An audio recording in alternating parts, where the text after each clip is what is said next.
Stop misidentifying Elliott waves. Know the difference between impulse and corrective structures. Don't confuse a corrective wave C for a wave 3. Always rely on larger timeframe context. Stop misidentifying Elliott waves. Welcome back, everyone, to day 4 of our Time and Cycle Mastery series. Today, we are tackling the exact, persistent counting mistake that is actively draining your trading account. If you've been struggling to make Elliott wave theory really work for you, well, you are in the exact right place. We've got a packed agenda for today's explainer. We're going to map out that core counting mistake, break down impulses versus corrections, examine the infamous wave C trap, and then lock in the unbreakable rules and strategies to actually trade corrections profitably. Let's dive in. All right, section 1, the biggest counting mistake. Like I said right at the top, you have got to stop misidentifying Elliott waves. Getting your fundamental wave count wrong, that's the primary reason your trades are failing. You know the feeling. You think you're catching a massive new trend, you jump in, and boom, you're stopped out almost immediately. It all stems from this single, persistent error. Actually, this quote perfectly hits the nail on the head. Mistaking wave C for wave 3 accounts for most failures. When analysts review hundreds of unsuccessful trades, the data points to one main culprit. You see a massive surge on the chart, your brain immediately screams breakout, and you buy in. But it's a total illusion. So how do we fix this? That brings us to section 2, impulses versus corrections. To clear up this confusion, we've got to completely separate the market's 2 main moves. On the left side, you've got your 5-wave impulses, numbered 1 through 5.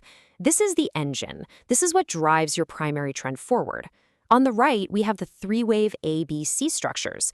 These are simply pullbacks. They retreat against the main trend. So one creates real progress, while the other is just a temporary pause.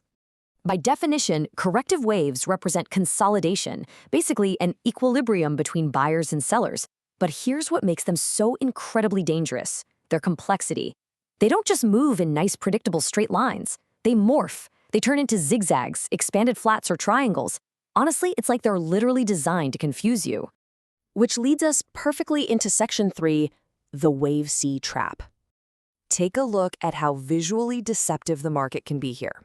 In real time, an explosive corrective wave C perfectly mimics a massive trend-defining impulse wave 3. I mean, they look absolutely identical. It's sharp, it's fast, and it completely tricks you into buying a breakout that is actually about to reverse and plummet right against you. You really have to remember this. Wave C and wave 3 look like identical twins on the chart, but they serve entirely different masters.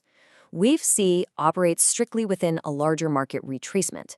Wave 3, on the other hand, is the money wave. It's the one actually driving the overarching trend. Because they look exactly the same in the moment, context is literally the only way to tell them apart. You have to zoom out and look at the broader structure. To get that context right, we move to section 4, unbreakable Elliott wave rules. Elliott wave theory is a strictly rule-based system, which is actually a massive advantage for us. We don't have to guess. If your supposed wave 3 is the shortest wave in your count, or if wave 2 completely retraces past the start of wave 1, the market is flat out telling you your count is wrong. If these rules are broken, you are definitely not looking at an impulse. You've likely identified a wave C.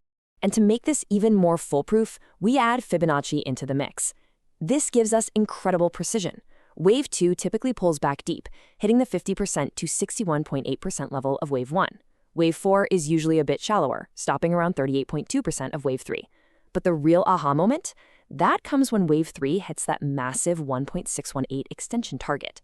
When all these numbers align perfectly, you can be highly confident that you are in a true impulse and not caught in some corrective trap. Okay, we know the trap and we know the rules. Let's finish strong with section 5, trading the correction. The entire goal here is simple, but absolutely lethal. Step 1, you identify the overarching pattern type. Is it an impulse or a correction? Step 2, using those unbreakable rules we just covered, you pinpoint the exact completion of wave C. And step 3, you enter the market aggressively, exactly as that correction ends and the main trend resumes. See, you aren't trading the correction itself. You're using the end of the correction as your absolute sniper entry point. When you apply this in the real market, your goal is to trend trade. If the broader trend is impulsive, moving upwards in a classic 5-wave sequence, you use the completion of minor wave 2 and wave 4 corrections to strategically add to your positions. Remember, those minor corrections often end with internal ABC patterns. You're basically buying the dips with mathematical precision right before the next big leg higher takes off.